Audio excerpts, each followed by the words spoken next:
बिहार एक बार फिर तैयार है अपना मुस्तकबिल चुनने की। पाटलिपुत्र के सिंहासन पर इस बार कौन काबिज होगा?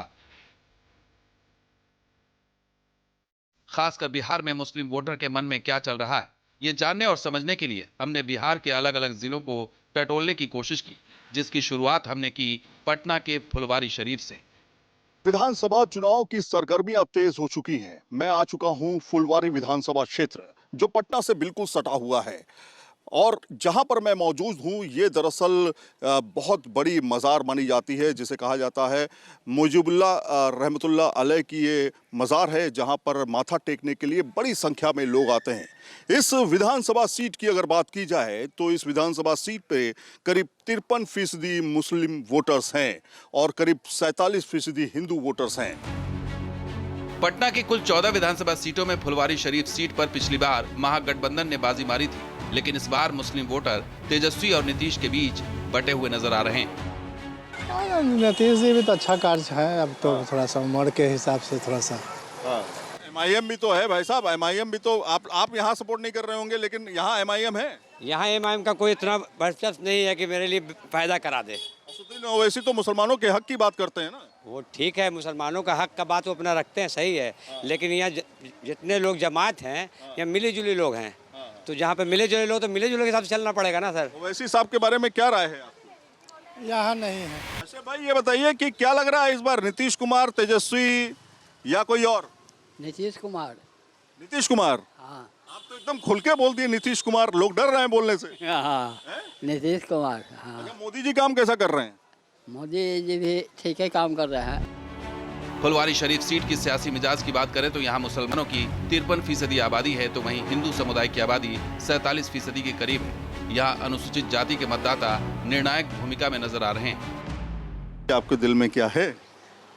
मेरे दिल में यही कि डेवलपमेंट हो और लोग उसी को दे जो कि एक तो कि लिटरेट हो। अगर लिटरेट नहीं है तो वो ज़्यादा सोच ही नहीं सकता है। तेजस्वी जी का जो वोट काटने के बहुत से जो दल बैठे हुए हैं, वो वोट कटेगा, ठीक है। और नीतीश जी हमारे जो हैं, उनका तो सब लोग जान रहे हैं, हालत बहुत ख़राब है और भूल भी जाते हैं बहुत सारी बात। और देखिए अब आगे क्या होता है। कौन सी ऐसी सरकार है जो महंगाई को कम करेगी आपके लिए, नीतीश कुमार या फिर तेजस्वी यादव? ऐसे तो नीतीश कुमार भी ठीक हैं, लेकिन तेजस्वी यादव नया आदमी है, तो मेरे हिसाब से वो ठीक है। असदुद्दीन ओवैसी जो है, उनका इधर कोई खास नहीं है। फुलवारी शरीफ में जहां आरजेडी और जेडीयू के बीच सीधा मुकाबला है, तो वहीं इस बार मुस्लिम तबके में प्रशांत किशोर के विजन की भी चर्चा हो रही है।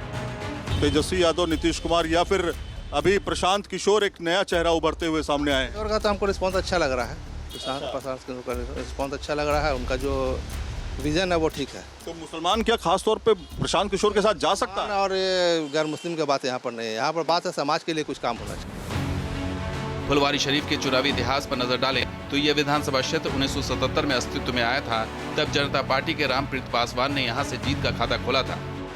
1995, 2010 और 2015 में श्याम रजक यहां से विधायक चुने गए। 2020 में सीपीआई एमएल के गोपाल रविदास ने यहां से जीत दर्ज की थी। तेजस्वी या फिर नीतीश कुमार? तेजस्वी को ही चुनेंगे। तेजस्वी को ही चुनेंगे। तेजस्वी इस बार आ रहे हैं फुल बहुमत से। तेजस्वी आ रहे हैं, काहे के लिए भाई? अच्छा का युवक है, सबको देख रहे हैं, सबको चला रहे हैं। नीतीश से नाराजगी काहे के लिए? वो अब टाइम पूरा हो गया उनका, अब गद्दी छोड़ना चाहिए। पटना के फुलवारी शरीफ के बाद बड़े मियां किधर चले की टीम का काफिला पहुंचा सीमांचल, जहां पिछली बार ओवैसी की पार्टी ने 5 सीटें जीतकर सबको चौंका दिया था। लेकिन सीमांचल में इस बार बड़े मियां किधर जा रहे हैं, इसे समझने के लिए हम पहुंच गए अररिया। अररिया जो कि कांग्रेस का एक तरह से गढ़ माना जाता रहा है, आज हम यहां पर जानने की कोशिश करेंगे कि 54% मुस्लिम आबादी के साथ अररिया विधानसभा क्षेत्र इस बार किस मूड में है। क्या लग रहा है इस बार अररिया में कौन है आपका बेहतर नेता, मुस्लिम का बेहतर नेता कौन है? मुस्लिम का तो वही ओवैसी साहब है। ओवैसी साहब, एमआईएम जी। हम लोग का ये मुद्दा है कि जो हक के लिए मुसलमान के लिए लड़े, जो मुसलमान की आवाज़ उठाए, इस बात का हम लोग, इसी बात पर हम लोग वोट देने को जा रहे हैं। पिछले चुनाव में सीमांचल में भले ही ओवैसी के नाम का जोर रहा हो, लेकिन अररिया में कांग्रेस ने बाजी मारी थी।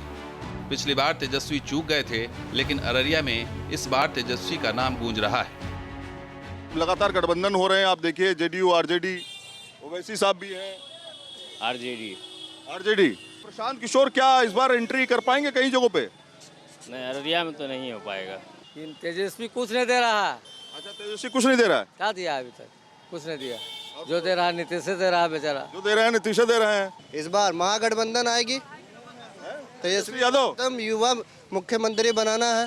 तेजस्वी यादव जी, तेजस्वी यादव, क्योंकि तेजस्वी यादव से सीट मांगा गया 6 सीट और एमआईएम पार्टी उसको गठबंधन नहीं दिया गया, इसीलिए ज़्यादा चांस इस बार महागठबंधन की है।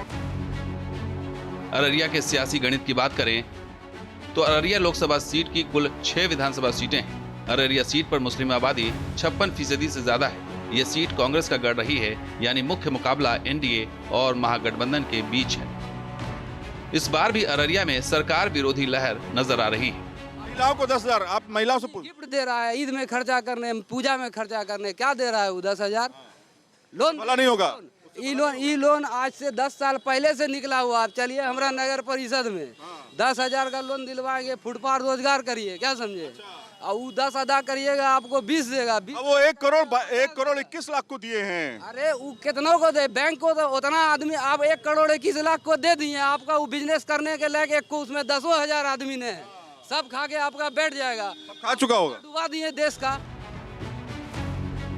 1990 में पूर्णिया से अलग होकर अररिया जिले को आज भी बिहार के सबसे पिछड़े जिलों में गिना जाता है। 2020 के विधानसभा चुनाव की बात करें तो यहाँ से कांग्रेस के आबिदुर रहमान ने 47,936 वोटों के अंतर से जीत दर्ज की थी। उन्होंने 1,03,054 यानी करीब 54.84% वोट हासिल किए थे, जबकि जेडीयू की शगुफ्ता अजीम को 55,118 यानी 29.33% वोट मिले थे। एमआईएम को लेकर के रुझान क्या है, या फिर जो आपके जन स्वराज पार्टी है पीके साहब यानी प्रशांत किशोर साहब, उनके लिए लोगों के बीच रुझान क्या है? एक छोटा सवाल फटाफट, क्या रुझान है? यहाँ पीके का कुछ नहीं। पीके का कुछ नहीं है, प्रशांत किशोर का? नहीं, यहाँ पे कुछ नहीं। ओवैसी का? ना रे, वो जो लोग 2-4 सीट जीत के भी क्या करेंगे? सरकार में जा सकते हैं। उनका विधायक क्या करता है? जीत के भी उनका विधायक मायूस बैठा रहता है। पिछली बार 4 विधायक चले गए। बाद में क्या होता है? वही होता है जो ओवैसी साहब ठीक नहीं है। प्रशांत किशोर साहब वो भी ठीक नहीं है। तेजस्वी यादव जदयू नीतीश कुमार, आप बताइए। गला बैठा हुआ है। नीतीश कुमार नीतीश कुमार तो बहुत काम किए हैं। अरे ओवैसी साहब कह रहे हैं मुसलमानों का भला वही कर सकते हैं। नहीं, मुसलमान का भला वो कर सकते हैं, आवाज उठाता है सदन में मुद्दा, लेकिन नीतीश कुमार किए हैं 20 साल के अंदर में, तो अभी खुशी बहुत बढ़िया चल रहा है। अररिया सीमांचल के पिछड़े जिलों में आता है। सरकारी आंकड़ों के मुताबिक जिले के 92% गाँव में चिकित्सा सुविधाएं नहीं, 20% गाँव में शिक्षा का कोई औपचारिक ढांचा नहीं, 713 में से 597 गांव आज भी बिजली से वंचित हैं। आधे से अधिक गांव ऑल वेदर सड़कों से कटे हुए हैं। क्या 10,000 रुपया जो दिया गया है नीतीश कुमार की तरफ से, उसकी वजह से महिलाएं, मुस्लिम महिलाएं और सभी महिलाएं मतलब नीतीश कुमार की तरफ हैं? पहले से ही है। ये 10,000 और मिल गया तो इन लोग को और खुशी हो रही है। गरीब को एक बहुत बड़ी मदद हो गई है। हम तो चाहते हैं कि फिर से सरकार नीतीश कुमार ही की बने। पहले से अभी अच्छा था या अब अच्छा है? अब अच्छा है। आप बताइए मैम। पहले से अच्छा है। सीमांचल में मुस्लिम वोटर का मूड जानने के बाद बड़े मियां किधर चले की टीम मिथिला के केंद्र दरभंगा पहुंची। यहां हमने हायाघाट विधानसभा सीट पर मुसलमानों के मन को टटोलने की कोशिश की। हायाघाट विधानसभा क्षेत्र में बड़े मियां किधर चले की टीम पहुंच चुकी है। वो हायाघाट जो आज बड़े समय से विकास के लिए तरस रहा है, वो हायाघाट जहां पर एमवाई फैक्टर्स काम करता है, लेकिन 2020 में काम नहीं किया। क्या बड़े मियां बढ़ते हुए नजर आ रहे, या फिर एमवाई फैक्टर इस बार काम करेगा? इसको समझने के लिए जनता की नब्ज को टटोलना पड़ेगा। हायाघाट के सियासी मिजाज की बात करें तो यहाँ का समीकरण बदलता रहा है।